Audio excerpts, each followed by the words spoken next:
thank you for being here. Let's get this shindig on the road. Is this too loud? On behalf of Susan, by the way, I put notes down on paper here, otherwise I might speak for 2 or 3 hours. So Susan limited me to no more than 6 minutes, so I wrote things down here. On behalf of Susan and our family, welcome. Whether you're family, a longtime friend, someone from church, or you've simply come because you enjoy a good story, we're grateful, truly grateful, you've chosen to spend part of your Saturday with us. Before we get started, let me just take a moment to point out a few things around the room so you can fully enjoy today's immersive experience. Seems like this is really hot. Is this really hot?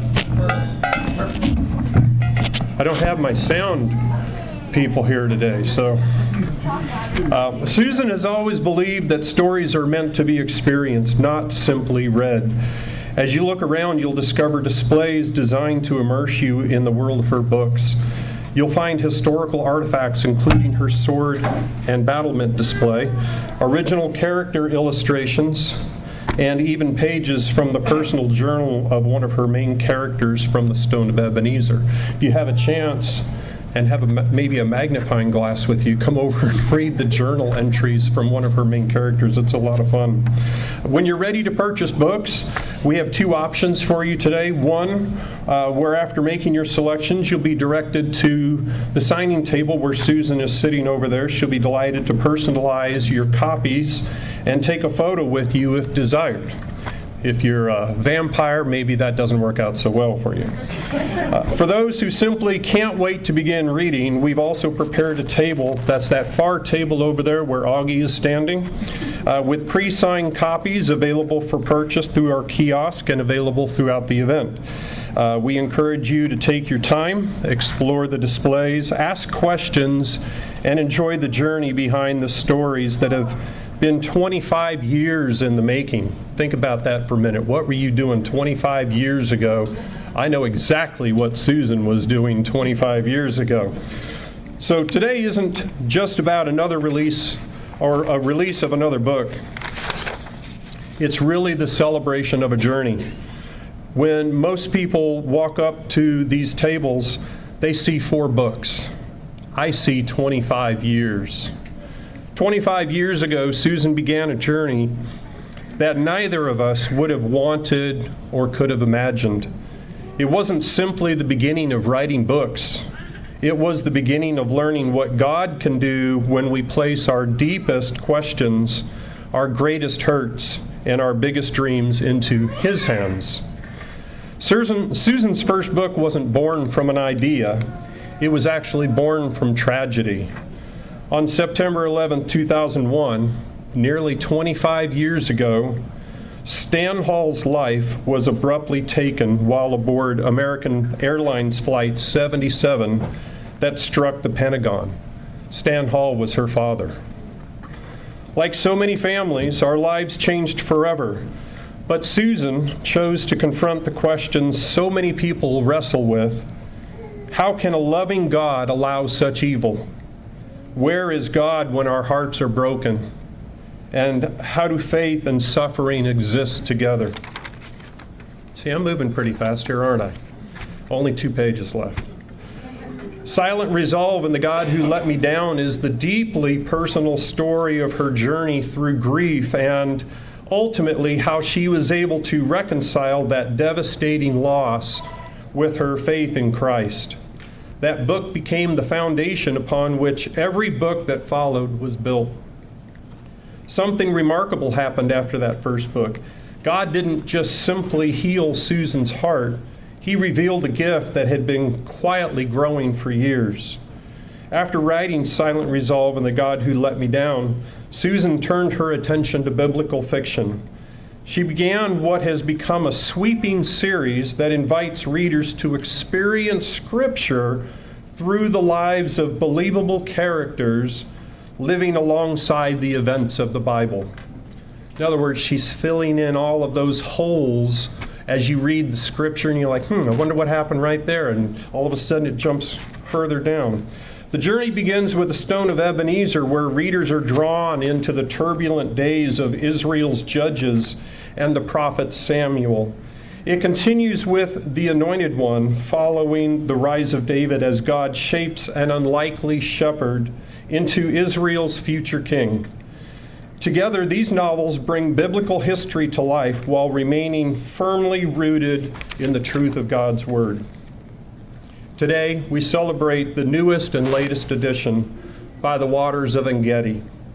En-Gedi was a place of refuge in the life of David, a place of protection during one of the most difficult seasons of his life. It's a fitting setting for Susan's latest book because, once again, she reminds us that even in difficult places, God is still writing his story. I've had the privilege of watching every one of these books come to life. I've watched notebooks fill up. I've watched Post-its become wallpaper. I've walked in on tears and battle music. I've listened to firsthand accounts of daily life in camp that made me feel like I was actually sitting at the campfire, and the trials of warfare, as well as the really great one-liners some characters are given in these books. I've watched research consume entire days, weekends, and months. I've seen whole cartons of books ruined because they were delivered in the rain. Yeah, that really happened. I've witnessed her struggles with editors and publishers and graphic artists who limited her vision, and production artists that produced less than optimal promotional material. I've watched these books evolve from ideas jotted down on paper to real living things. I've watched sentences, paragraphs, and chapters deleted, rewritten, and rewritten, and rewritten again. I've learned the most important lesson, though, from Susan, and that is writing isn't inspiration, it's perseverance. Most people see 4 finished books. I see 25 years of faithfulness. I see a woman who refused to let tragedy have the final word and define her life. I see someone who has dedicated herself to telling stories that point people toward hope, toward God's faithfulness, and towards his word. To this extent, it is my privilege, not only as her husband, but as one of her biggest admirers, to introduce today's featured author, ladies and gentlemen, Susan van Volkenburgh.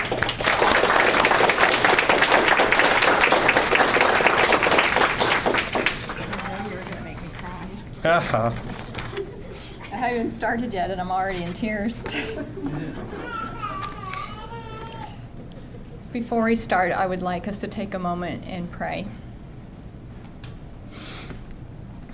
Father, thank you for bringing me to this moment, for the years behind it and for the faithfulness through them and for the story you have allowed me to carry. This work has never been mine alone. You have been in it from the beginning. And so now I place it into your hands. Let the saga serve the purpose you have appointed for it. Carry it where you will. Use it in ways I cannot see. For those gathered here today, Lord, open hearts to receive what you would give. Let what is heard not fall away, but take root where it is needed. Be present among us now. Let this day honor you.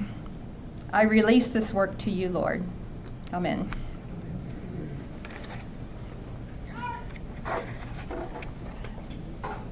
Good afternoon, my friends.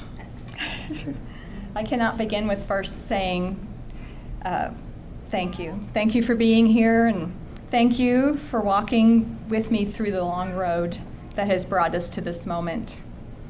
This is not merely a saga relaunch or a book release. It is a remembrance of a journey, both mine and that of the story itself. So your presence here means more than I can put into words, and that's saying something if you see how much I write. I apologize that Ron's words affected me, so I still have trauma that I carry, and with that comes shaky hands and a rapid heartbeat, so bear with me as I try to get through what I want to say. When I began writing this saga, I did not seek to only write ancient tales. I wanted to understand why Israel asked for a king and why that consequence or that choice carried such profound consequence. And for some reason, I was drawn to Saul, to the tragedy of a man who was chosen by God, who struggled beneath the weight of his calling. I wanted to understand the man behind the crown. To tell Saul's story, however, I found myself traveling backward, and what I thought would be only a few introductory chapters grew into something far larger. As I explored the years before Saul's anointing, this young conscript named Nogad stepped onto the page and refused to leave.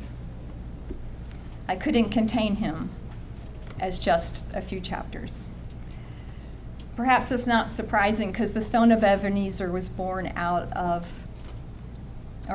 during one of the most difficult seasons of my life.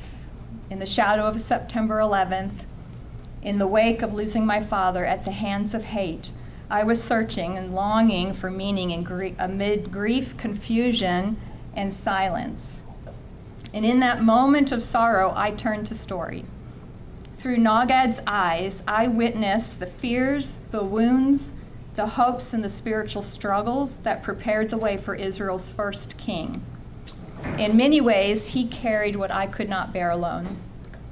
What emerged became far more than the story of Saul and David.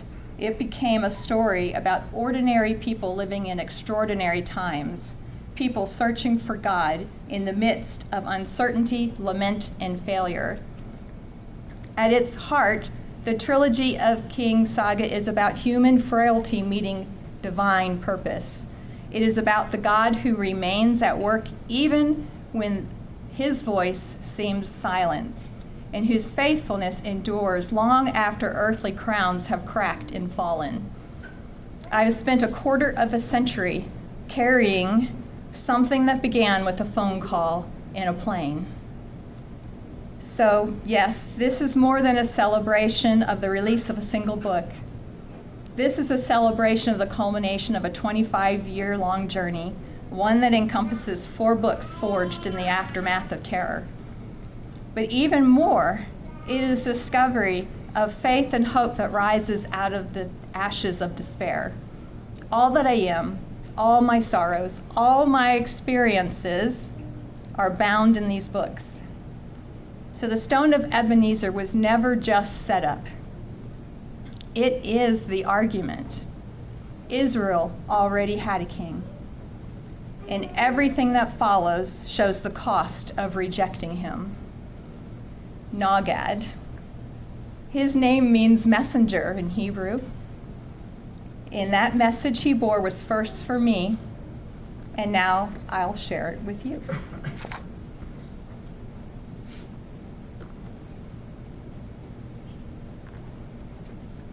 All right, let's see if I can manage this.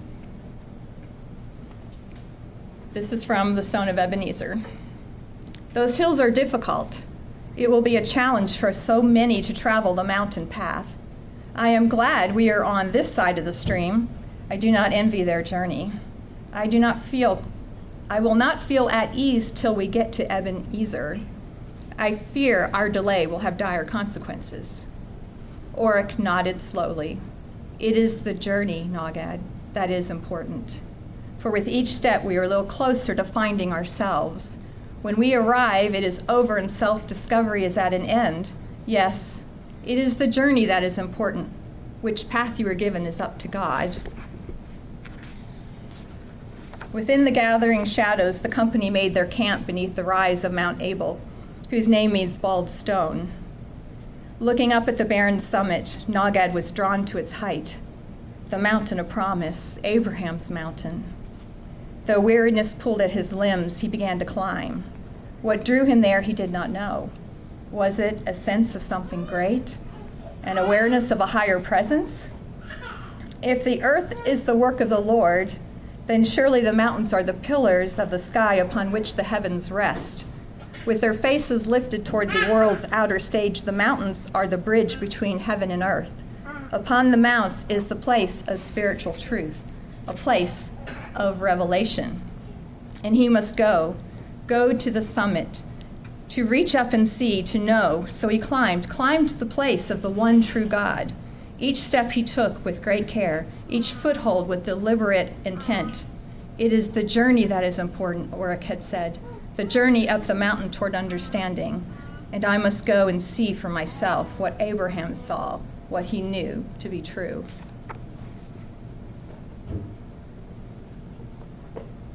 Sorry, I'm going to have to get a drink.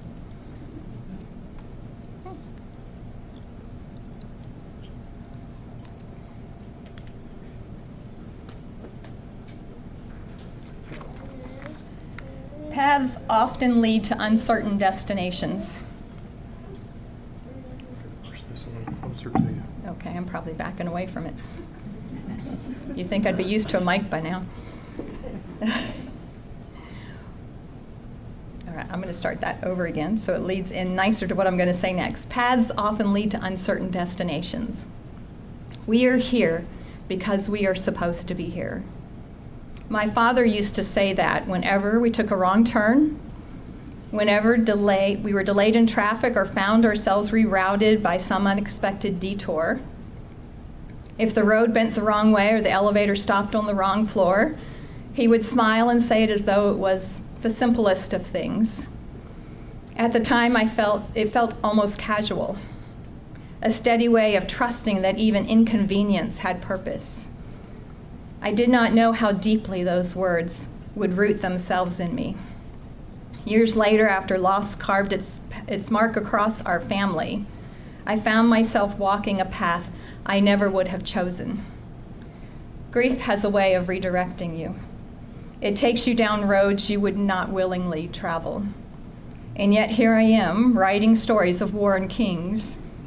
I did not plan this road, but I have come to believe, as my father always said, even when the path turns, even when we are delayed, even when the destination looks nothing like we imagined, we are here because we are supposed to be here.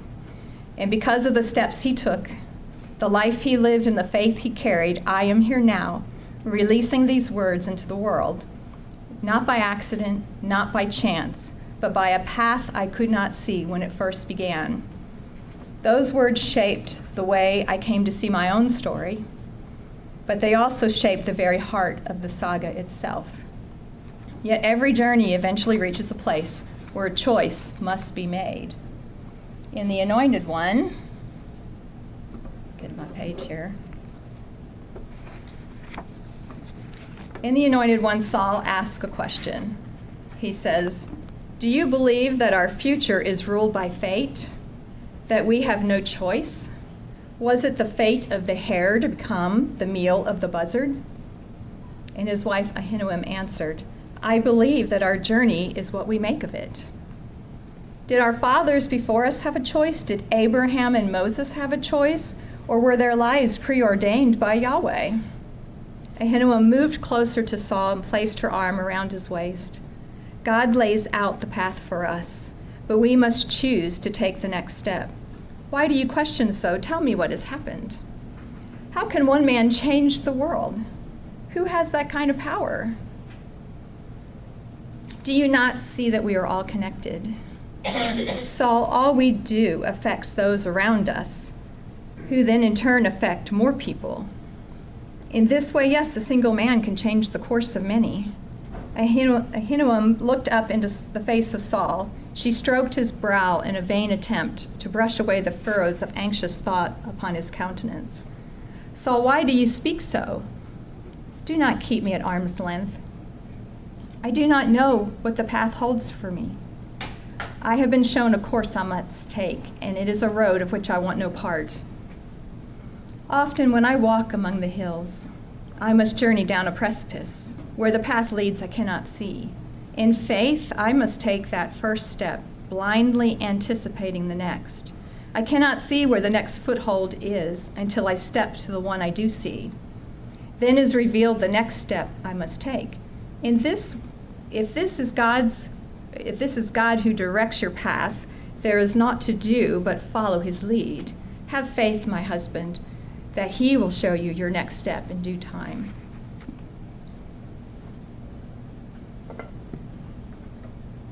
God lays out the path for us, but we must choose to take the next step, even when we cannot see where it leads. And sometimes the next step leads where none of us would willingly go. For David, that place was the wilderness.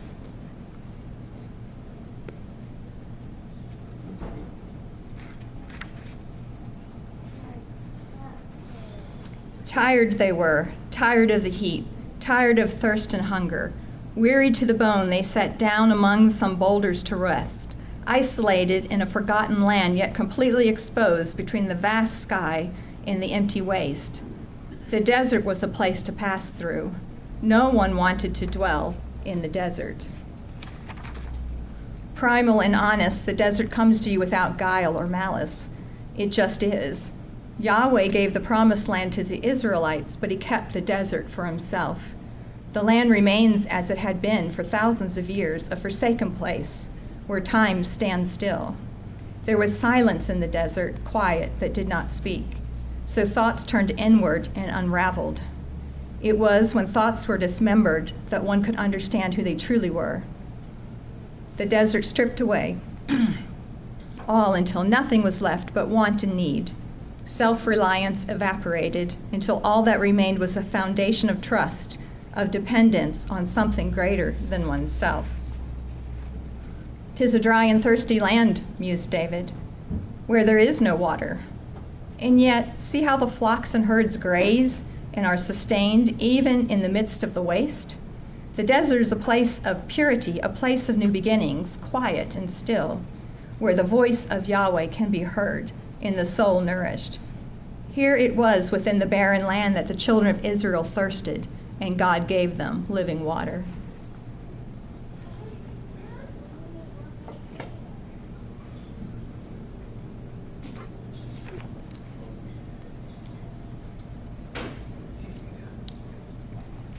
This is my life and my trauma. My walk through the desert in search of living water, of living hope. This saga is my testimony. The desert is a place of purity and a place of new beginnings. I have lived it. I'm not romanticizing wilderness. I'm not decorating landscape. I am writing from the interior of it. The desert in my saga is not just geography. It is loss. It is stripping. It is silence, exposure, dependence. It is the place where illusions die and where water is not metaphor but survival. And when David speaks of a dry and thirsty land and yet speaks of Yahweh's voice and living water, that is not naive optimism. That's desert faith. I did not write a desert of inspiration. I wrote a desert of endurance. This is not merely by the waters of En-Gedi, bringing the saga to its conclusion. It is my life braided into its pages, not overtly or theatrically, but truthfully. I did not escape the desert, but I learned to hear God in it. And now I am passing that hope to you. We are here because we are supposed to be here. Those were my father's words. He spoke them on a plane that would never reach its destination. Even there he walked in trust. Even there he believed that God's purposes were not absent from the moment. I have carried those words with me ever since. There are days when I sit at my desk surrounded by manuscripts and maps and pages marked in red ink, and I think about the strange path that brought me here. The long years, the wrestling, the revisions, the tears woven between the lines. I did not set out simply to write stories. I wrote because grief needed a language, because sorrow demanded shape, because I had to find meaning in a world that had been torn open. And here I am, releasing them into the hands of the readers, telling stories of broken destinies and the God who stood in the midst of them all. I am here because my father walked forward when he did not know what lay ahead. I am here because obedience leaves footprints long after the step is taken. I am here because God wastes nothing. Not sorrow, not loss, not years spent in quiet labor. The story is no longer only mine, but the courage that shaped it was inherited. And I hold fast to the words that steadied him and now steady me. We are here because we are supposed to be here.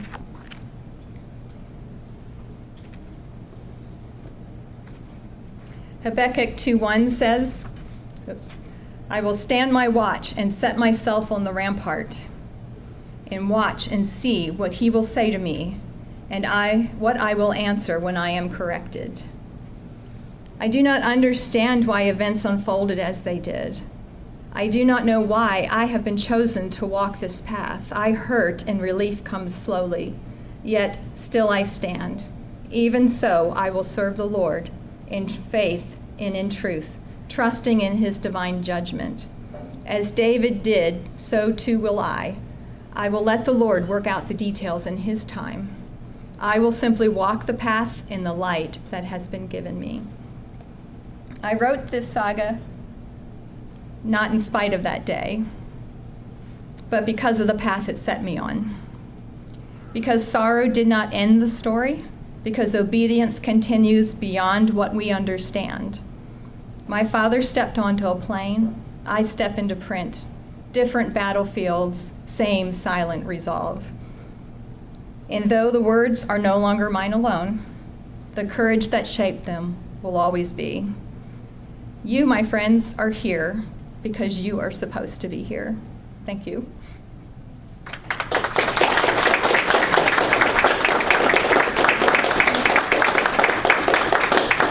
Thank you.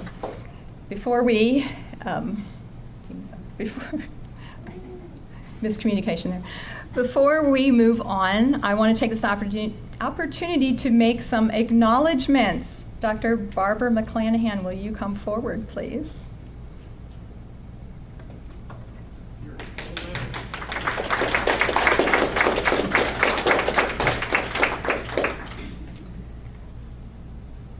Barbara walked into my life,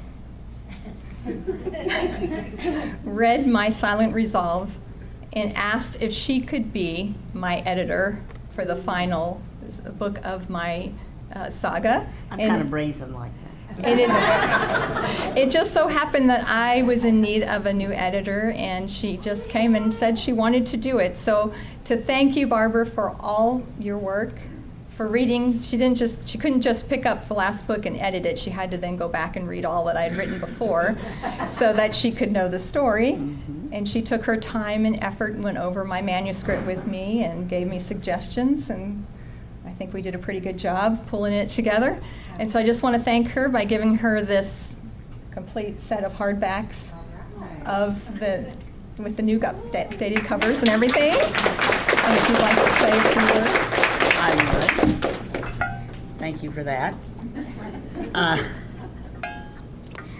Susan indicated that we haven't really known each other very long. But sometimes I feel like she's my sister from another mother. Yes. I think our mothers were probably very much alike in some way. But it was like there was a connection. And I think that helped me get better into what you needed to have done. Right. And I pray that was worth the time it took, because it was for me. In terms, that's enough about Susan. It's not about me anyway, it's about the book.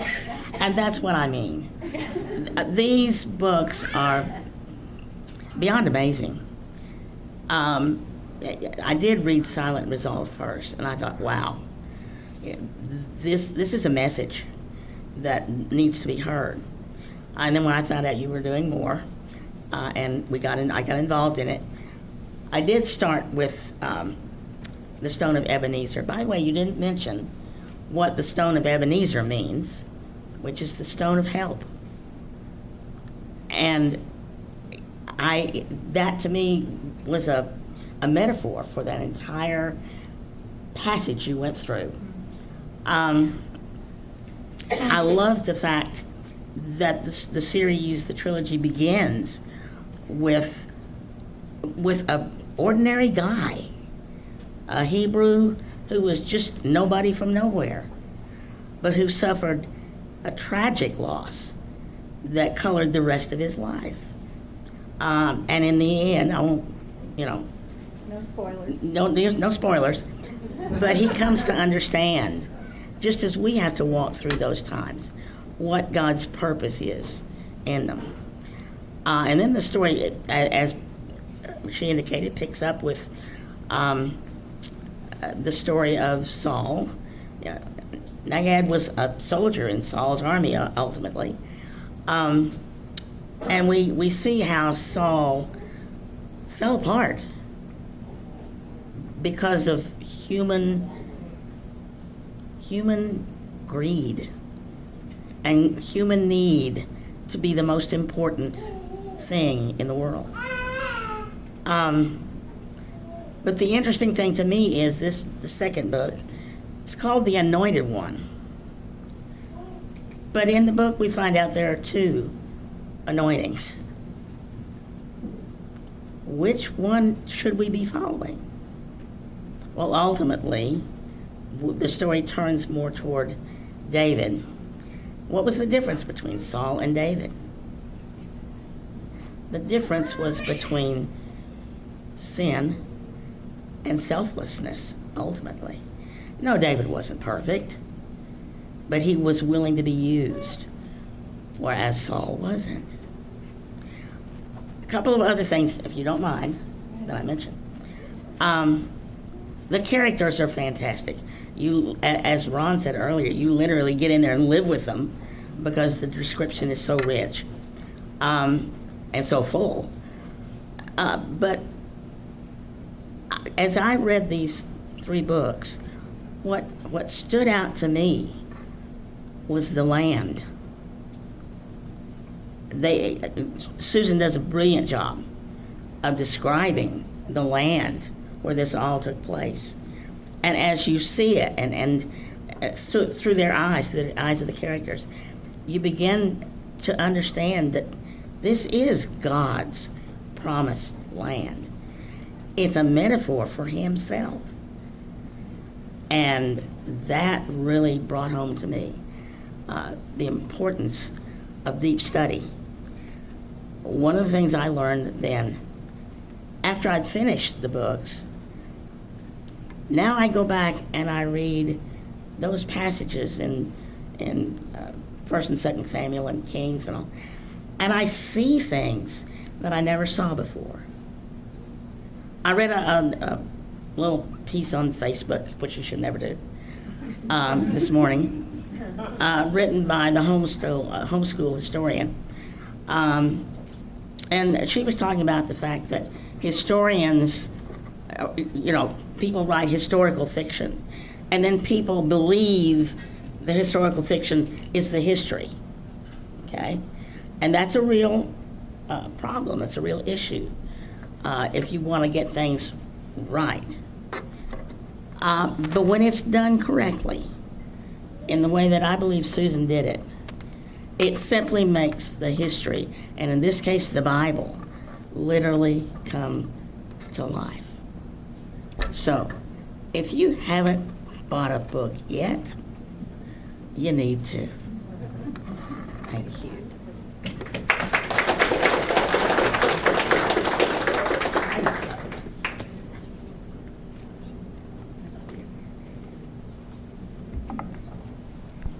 Pastor Robert Webb, will you come forward?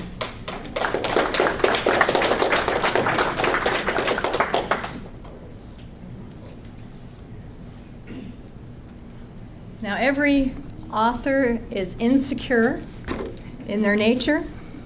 As Tolkien said, I have exposed my heart to be shot at. And that's how we feel as authors.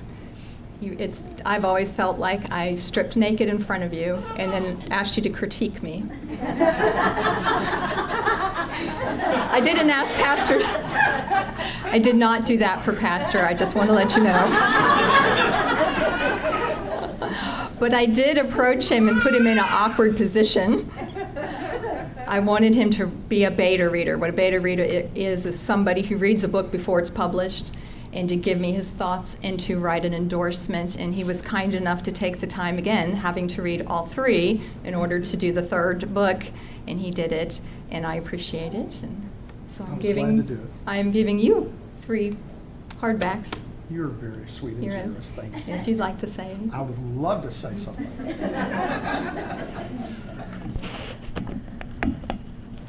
As a person who reads an awful lot, I have read a lot of bad books down through the years.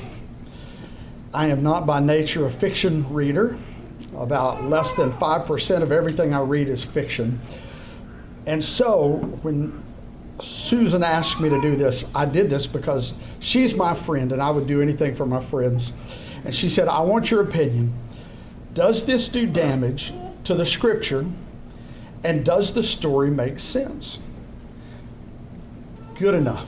And so as I began to read By the Waters of Engedi, one of the things that I noticed right away is that anybody can tell a story, but very few people tell a story correctly and tell it well.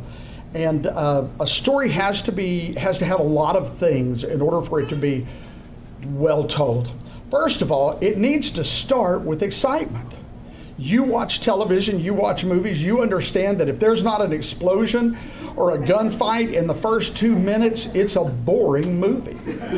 The same thing's true with books. There needs to be excitement that sets the story up. It can't just be random. It can't just be meaningless. It has to matter. And then the story has to move quickly from event to event, all the way from the beginning to the end. You need to be able to build characters without slowing down the pace of the book. And this was what concerned me most. But when I began to read By the Waters of Engedi, the very first scene is just fantastic, because you find David in a place he doesn't want to be, but he's willingly put himself, and he has to outwit everyone around him. And I'm not going to spoil it, but hopefully you've read the Bible stories of David and you know how this works out. But it moves from there to one action scene right after another as David and his men are fleeing from Saul and his men. And I told Susan in the middle of the reading, I said, the oddest thing about it was, in my mind, as I'm reading the chase scenes, all I can hear in my head is the soundtrack from the animated movie Aladdin, as Aladdin's running from the soldiers who are trying to catch him as he runs through the market. And I hear that song in my head as David and his soldiers are running. And the story is so beautifully told. It's nothing fluffy added to it just to add pages. The story is so wonderfully told.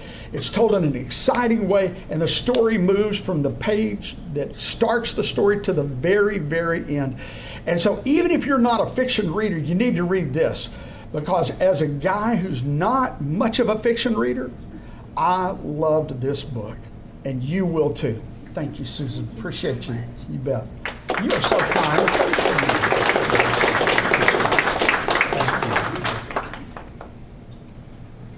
All right, now that you've had a little bit of time for all that to soak in, now's the time I'd like to open the floor to questions. Ron's going to put a mic out here because we want you to be heard if you have a question. Feel free to ask anything, and I'll do my best to answer your questions. It can be about writing, it can be about the books, it can be about 9/11, anything that you want to ask. Feel free to come and ask me now. Come to you too. I have a question. Oh, she's got it. All right, go ahead. Okay, so, can you hear me? Is it on? Oh, there you go. You got to speak into it. I gotta speak into it. Why did you choose to tell the story from the perspective of people who often could not see what God was doing? Thank you. Did you all hear that question? She's asking, why did I choose to write from perspective of people who didn't understand what was happening? This is, to me, this is the truth of faith. When we read the Bible, we read it with 20/20 vision. We know where the story is going. We know the outcome. But the people who actually lived those stories had no clue what was happening. They're just like us. That when trials are coming to you, you don't know anything. You're making decisions in real time. You don't know what the outcome will be. You don't know if you'll live to see what the result of what God's trying to do in your life. All you can do is walk in faith. And so I wanted to honor that in our stories, in this story, that these are real people that had to make real choices. And some of them did not make great choices. And I know if you're like me, not every choice you make is good. We are not better than them. We just have hindsight. We can look back and go, why did Saul do that? It's terrible. But we didn't live it. We didn't live with the pressures that he had. And I wanted us to understand from that perspective, to be true to how it really is to live by faith when you don't know what the outcome will be.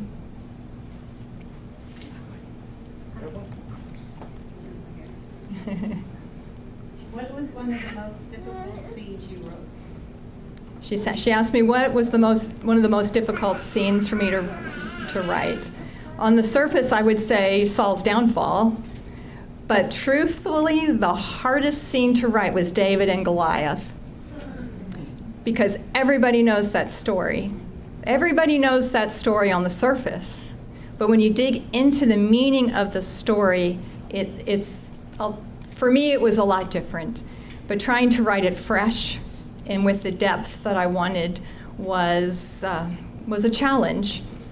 And I mean, even every Sunday school kid knows that story, right? With that in mind, I have a quote here I want to read with that, because this is from the Anointed One, and this is in the scene when Saul is trying to give David his armor. And if you remember, David decided not to wear it. This is what David said in my book. I cannot rely on another's provisions, but must don the armor meant for me. I do not put my trust in earthly stores. The fight is the Lord's. He will be with me. That scene meant a lot to me because we go out and we try to fight battles, spiritual battles, and we try to take on other people's armor. We can't do that. We can only put on our own armor that God has given us. And so I think that the depth in David and Goliath is a lot deeper than what we learned in Sunday school. Miss Barbara? She knows the story better than all of you, and she still has questions. Yeah. I love Nagat. Mm-hmm. But my favorite character is actually Samuel. Uh-huh. Can you talk a little bit about how you came to write Samuel the way you did? Funny you should ask that. My kids will enjoy this. Do y'all remember the books we read, the Axel story? Do you remember Sidney the Wizard? Yep. Okay. Yep. Yeah, you remember it? He was in, Nate's one of my students from homeschool. And I'm thankful that you came all this way to see me. If you'd notice, Samuel has a lot of the personality that Sidney, the wizard, had, because that story resonated with me so much. And when I was trying to picture who Samuel would be, I kept seeing that character. But Samuel's real too, right? He's a real person. If you remember Samuel's story, he was called to serve God when he was just a child. And he heard the voice of God as a child. So he is Nagad's anchor. Because Nagad is confused, he's hurt, he doesn't understand what God is doing with him. He's got anger and need for revenge that eats away at him. And he's trying to figure out how to fit God into this. and Samuel is a guide. And then we see Samuel progress through the books as a guide and an anchor for all of the characters. But Samuel's heart is broken over Saul. Oh, yes, because Samuel loved Saul. I don't want to give too many details away because... But yes, it's anybody who is involved in bringing somebody to a place that God calls them to. Your heart, is broken when they fail, right? And that's Samuel, right? And it really was the downfall of Samuel's life. I mean, it was like we start not hearing from him much anymore after that. Does that answer your question enough? Yeah. Okay. I have to be careful not to give away too much. James? No? Chris? So anyhow, Lafon was asking the breakdown in the time that it took you to write each book. And were there times where you had bits and pieces for other books while you're working on maybe book one, you said, oh, I've got to write this down and use it later? Well, actually, my whole writing journey started with Samuel going to the gates and seeing Saul and God telling him that that's the man he chose. That was the very first scene I wrote. When I started writing that, I started realizing that, you can't take for granted that people understand why Israel was not supposed to have a king. So that's when I started going backwards. But in that time period, I also was pressing on my mind that I needed to write down my thoughts and memories of 9/11. So I took a break and I wrote that book, and then I went back to writing Nagad's story, which just kept growing and growing. Even though I was trying to tell him to be quiet, he kept telling me that he had a message for me. And when I finished writing The Stone of Ebenezer, I realized, whether you all appreciate that book or not, that book was written for me. Nagad is me, and his story is my story. And Nate's shaking his head. He, bless his heart, was a child while we were going through 9/11, and he was part of that experience with us. Anyway, so yes, it's a little bit out of order, but I saw the saga as a complete thing, so I would write it, and it would just mostly in order, but not consistently in order. Anybody else? James has a question. So you answered my question I was just going to ask. Uh-huh. Which character most embodies who you are? And Uh-huh. you said Nagad. Right. So I want to pivot my question to why did Nagad embody who you are? In what ways? I didn't realize it as I was writing the story, how much of myself I put into Nagad. I did know I was beating up the poor man, so I had to give him some good things in his life too, but I was not feeling in a good place when I was writing it. So all that I was carrying, I don't want to tell on you, James, but after James and my father, James was 6 years old when my father was killed, and he was very close to my dad. And he was having a lot of trouble with his grief. And when we went to, I don't know if you know all this, I took him to a bereavement counselor, and the counselor talked to me afterwards, after he talked to James, and he goes, James has got it all figured out. He knows where your dad is. He understands everything. He can't cope with your grief. And so as a good mother, I swallowed my grief because I didn't want his life damaged by the trauma that I was carrying. So I had to go somewhere. And so every morning, I homeschooled my kids. Every morning, I would get up an hour before them and spend time writing, and I threw all of that into this character.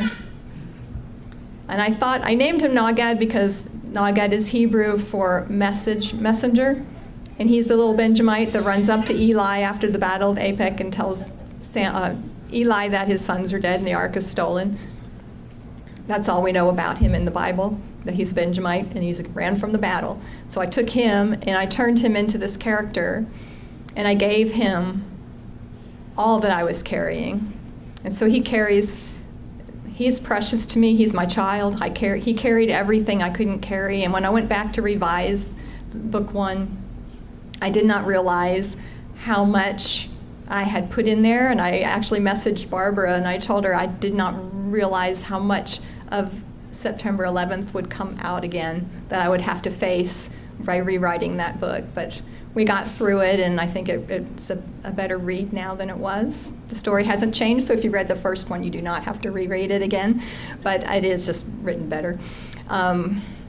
If that answered the question. Or did I get off too much? I got a question back here. Yes. I think this is probably just a piggyback question on Uh-huh. what you just talked about. But I've been curious how the trauma that you talked about, that your father's passing and the terrible events, how that impacted you spiritually. And if you want to know all the details, Silent Resolve and the God Who Let Me Down. But I don't mind speaking about it. First, when I first found out that my father was on Flight 77 and that had hit the Pentagon, what came out of my mouth was, "It's over. There's no reason to go on." And here I had 3 small children to take care of and a husband, and all I could think of was life is over. It will never be the same. And it hasn't been the same. There was a big hole. It's like all your life you've been standing on this rug of faith, and someone comes and yanks it out from under you. And what makes it worse is my father wasn't supposed to be on that plane, but he changed his mind at the last minute and got this ticket telling my mother this trip would be more interesting than going to meetings. And for me, that was, how could a benevolent God who knew how much this would hurt me allow this to happen? And so Silent Resolve is that question being answered to the best of my ability. And actually the entire trilogy is also that struggle. And I think Nagad carries that same question with him.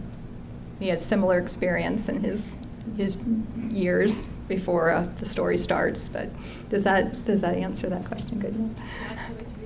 Yes, thank you. Yes. You said you wanted to understand Saul, and not just his rise and his fall, but the man himself. Yes. Why was it important for you to do that? Well, most people see Saul as a villain, and any story of David begins with Saul being the bad guy. I did not see Saul that way. I am Saul, if not by the grace of God. Saul started out good. Remember him hiding in the equipment because he was so embarrassed? He had no desire, from my understanding of reading scripture, necessary to climb a ladder of power and become a king. He had his own life, he had his wife, he had children, he was happy. And then Samuel comes and tells him, "You're going to be king." And he tried really hard. He actually, you may not remember some of the great battles that he won and how he united the kingdom.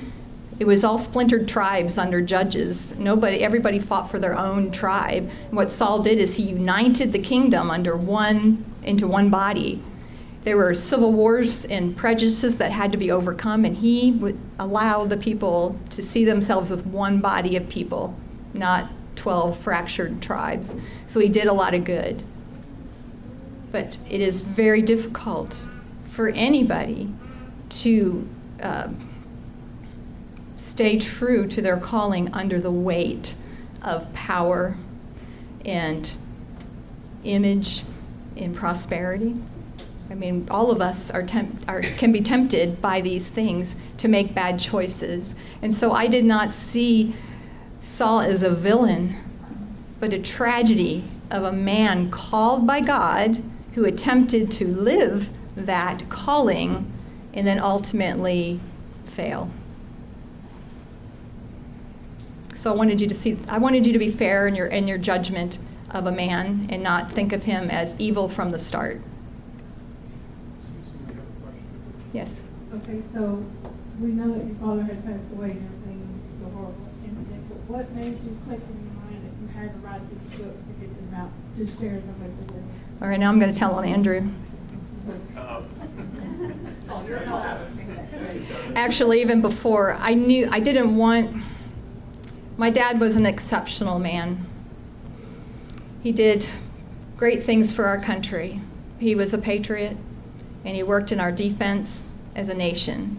He invented the anti-radar switch in our fighter jet so the pilots can switch it off, or switch it on, I guess, and that would make them invisible to enemy radar. He was called before Congress to speak for defense contractors, and he was known for integrity, because if he thought another company than the one he was working for at the time could do a better thing for our country, he would recommend them over the country, or over the company that he was working for. So he was known for a man of integrity. He worked often in the Pentagon, and I didn't want his legacy lost. So I knew I had to write something down about who he was, and he was a man of faith. You know, and he raised me, and I remember in high school, I'd go in and I'd ask him questions, and he would say, somewhere on those books, that bookshelf is the answer. Go and find it. So if you wonder why I research things, you can thank my dad. He taught me to research. Don't just take the word of somebody else. Find the answer yourself. And so that's what he taught me to do. The reason I actually I put off writing the book for 10 years. I did not sit down until 10 years after 9/11, because I knew to write it, I'd have to go back to the beginning. And then when you go back to the beginning, you have to relive all the trauma that you've worked so hard to pull yourself out of. But Andrew was 11 months old when 9/11 happened. He has no memory of his grandfather. We realized that we hadn't really talked to him about what happened and what we experienced, because we all lived it, and he was too young, even though he did. He did have trauma, believe it or not, at 11 months old, growing up in the wake of 9/11. You can read about more of that in the book also. I don't want to go into too many details now, but he was telling stories about 9/11 and his grandfather that weren't right. And so I'm like, I need to write this down for him. I wrote Silent Resolve for Andrew, and for anyone in our family that didn't live through it, so they can understand what we went through. And it's raw, I know it is. I wrote it like I was spilling it all out into a bucket, and that's how it reads. So that's why. I don't remember who asked the question, but one more question. Oh. I just want to take the time. You just have to stick I it just in. want to take a minute to praise God for bringing Barbara into your life. Mm-hmm. I don't believe in coincidence. I don't believe in happenstance.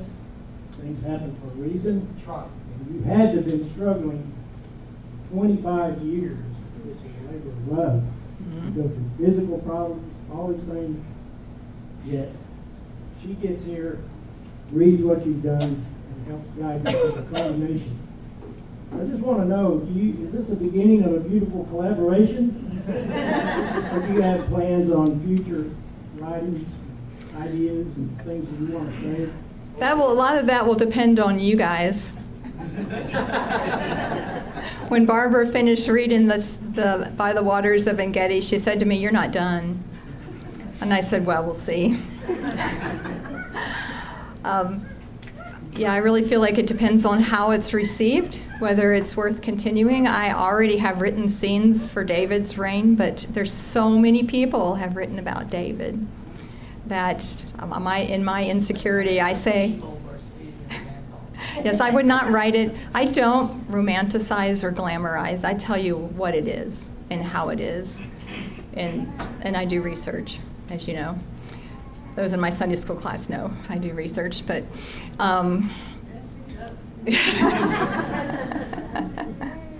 so I have some ideas, some things I haven't really told anybody about yet, not even Barbara, because I don't know if it will materialize, but I have something pressing on my mind. I even have a book cover and a title that God gave me, and I'm like, I haven't even launched this one, God.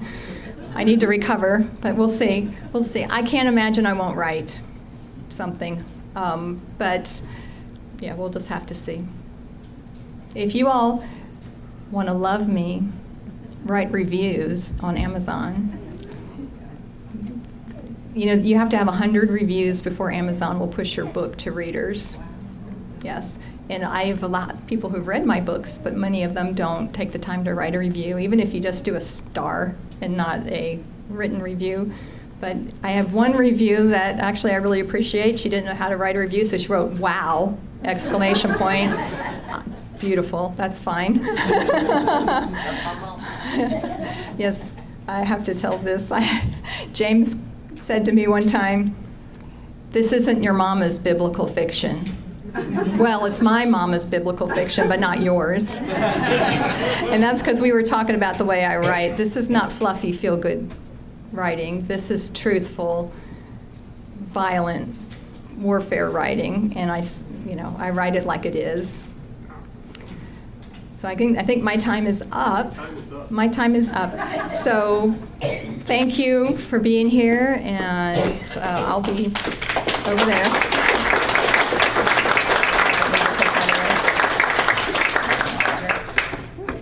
This way.